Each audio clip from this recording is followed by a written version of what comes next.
What's going on, everyone? So the Los Angeles Lakers are really running out of options at the center position. A lot of people want to see the Lakers bring in Bol. Problem with Bol is there is a pecking order in which these guys that clear waivers get to go through. And given Bol's potential upside, him being a project, him and his skill set as well as his age, there is very likely a team in that pecking order that would snatch him up as a development big on their young roster, right? I believe it goes through where your positioning is as far as record goes. So like Detroit, they would have first dibs and then so on and so forth. Now, it is very possible that those teams pass, especially like Detroit. Detroit's got several bigs. They were interested in Bol for a while, but now they have traded for James Wiseman and stuff like that, and they got big, so I could see them passing. But does one of these young teams at some point, one of these rebuilding teams go, hey, let's bring him in, and the Lakers end up missing out on him? That is very likely. And so if they're not able to get Bol, what ends up happening, right? Well, the Lakers could go get a veteran guy, which I'm high on, right? Go get a DeMarcus Cousins. I know some people want Dwight Howard back. Go get a guy, a bulkier guy, also a veteran guy that gets and understands what the deal is, right? Hey, some nights you might start. Some nights you might play 30 minutes. Some nights you might not play at all, right? There's very likely going to be multiple games where you're going to get DMPs, and a veteran guy that just is happy to be in the league, is happy to be on a contract, and very likely come in, right? Dwight Howard may be willing to do that. DeMarcus Cousins may be willing to do that. There's options out there. I'm still high on Hassan Whiteside. I would love if Whiteside could do that. I think Whiteside would solve a lot of what the Lakers need, but the Lakers definitely need a bulkier big. They need somebody that they could go and kind of throw at, like a Jokic, things like that. Now, there is always the possibility of Christian Wood. I would love Christian Wood if you can get him for a vet minimum. Yes, he's not a bulky center, but talent-wise, for a vet minimum contract, that might be the best value in the entire league. Problem is, how believable is that, right? There are plenty of teams that could offer him a vet minimum contract and maybe even offer him a bigger role. There also are some teams that have like the mid-level exception or taxpayer mid-level, so they could pay him a little more. I just think the likelihood is very slim for Christian Wood, but if it is a possibility, I think you go grab him regardless, because talent trumps everything. Go get more talent. It would really help. But outside of Christian Wood, I think very likely you're trying to find one of these bigs. Bismack Biyombo, I know, is somebody out there.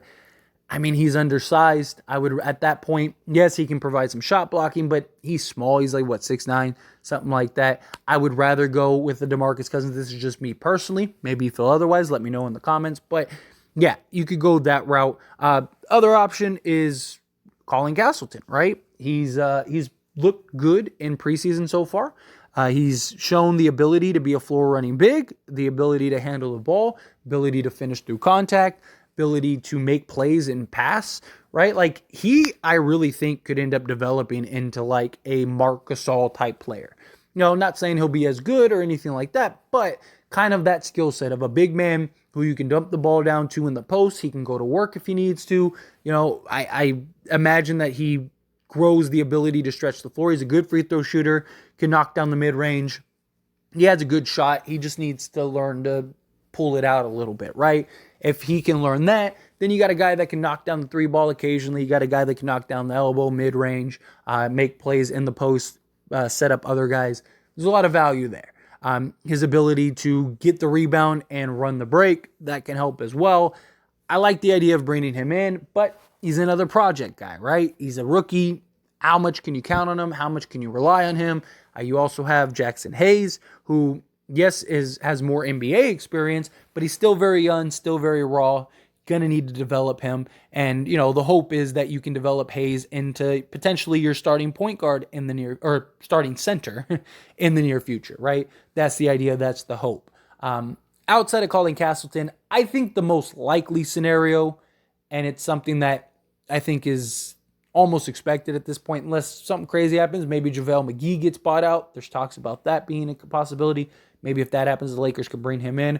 But more likely than not, you're looking at a Tristan Thompson reunion with the Lakers, right? Because he provides, he's not like a true center, but he is a bulkier, beefier center.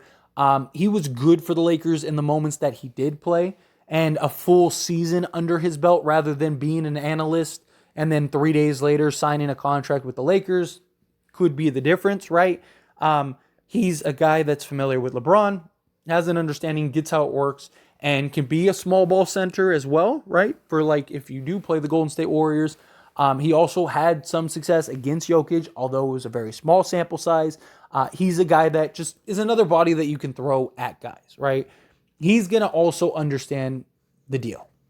Hey, some nights you're going to get heavy minutes. Look, LeBron James and Anthony Davis are probably going to miss 60 games collectively.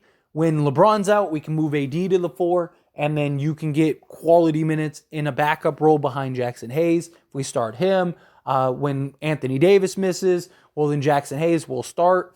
Maybe some teams, if we are playing the Warriors and AD's out, well, maybe we'll start you, and you can go up against Kevon Looney or Draymond Green. Otherwise, we'll bring you in the backup role, and you'll be the first big behind Jackson Hayes. There you go. Now you got that, right? Like, you can sell him on, like, hey, some days you're going to play quality minutes. Some days you might play 5 or 10 minutes. Some days you're not going to play at all, right? We need you to come in. We need you to be a veteran guy. We need you to be a locker room guy. We need you to be, cheerleader on the sidelines. We need you to be that guy that can wear many outfits, right? And I think he'd be more than willing to do that. I mean, he was for the Lakers in, leading into the playoffs. You also get a full training camp, get a full preseason, get a full season with him to where he can get his conditioning, he can get his development.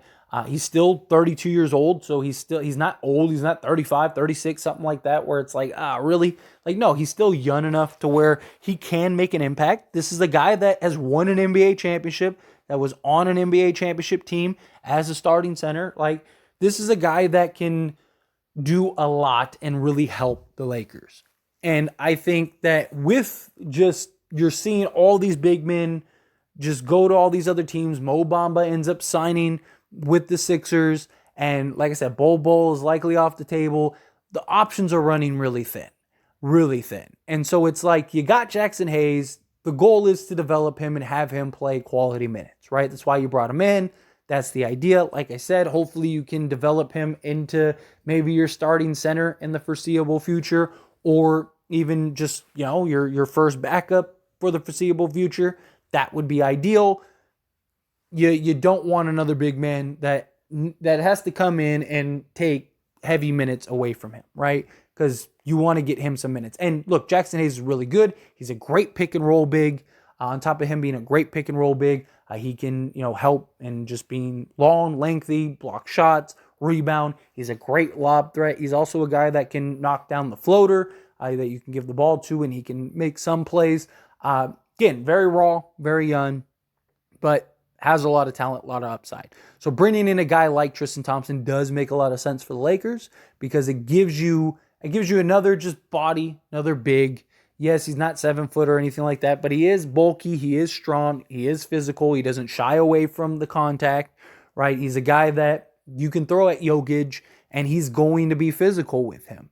And that's what you need. You need somebody that, you could throw at and can be physical with Joel Embiid, can be physical with Nurkic, can be physical with, Valanciunas, right? Like all of these guys, these bigger, bulkier centers. Now, again, Tristan Thompson likely isn't stopping or shutting any of these guys down, but it gives you a body that you can throw at these guys, so you don't have to do it with Anthony Davis for 40 minutes a game.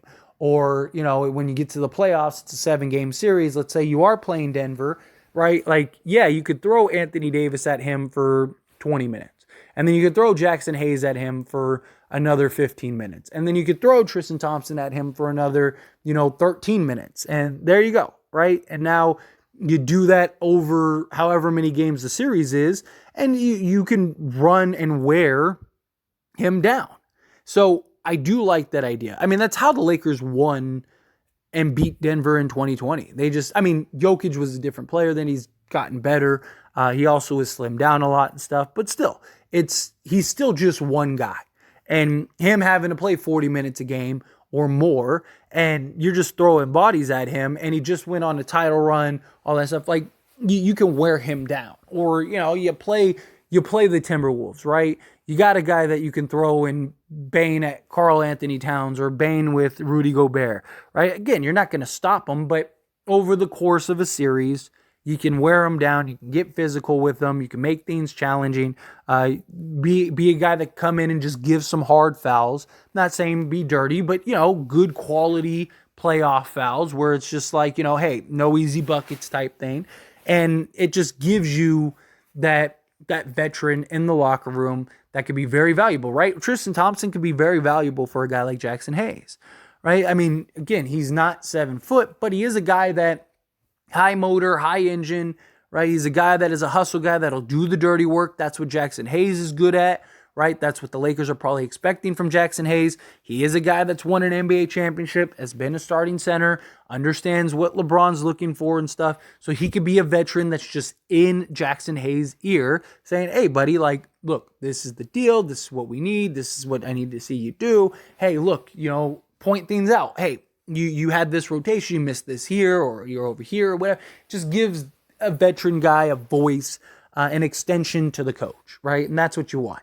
And a guy that understands and is going to buy into the team, right? Hey, some nights playing 30, some nights you're starting, some nights you're just not going to play at all, right? And I just think Tristan Thompson would say, okay, yeah, I'm with it. That's very likely going to be the case. But anyway, as always, this is a discussion, so I pass the question on to you. Let me know your thoughts and opinions down in the comments below. Do you agree with me? Do you think Tristan Thompson is the most likely scenario? Look, even if the Lakers get another big, they might just bring in Tristan Thompson regardless, right? Like, let's say the Lakers do bring in, like, a DeMarcus Cousins, right? You have that 15th spot. You can maybe bring him in on a non-guaranteed and just kind of have him be a space to fill until, the buyout market or something. Just gives you some options, gives you some flexibility. Maybe even like an add-on for a trade or something later on down the line, whatever. But how do you feel? Whatever your thoughts are, I'd love to hear it. Let me know down in the comments.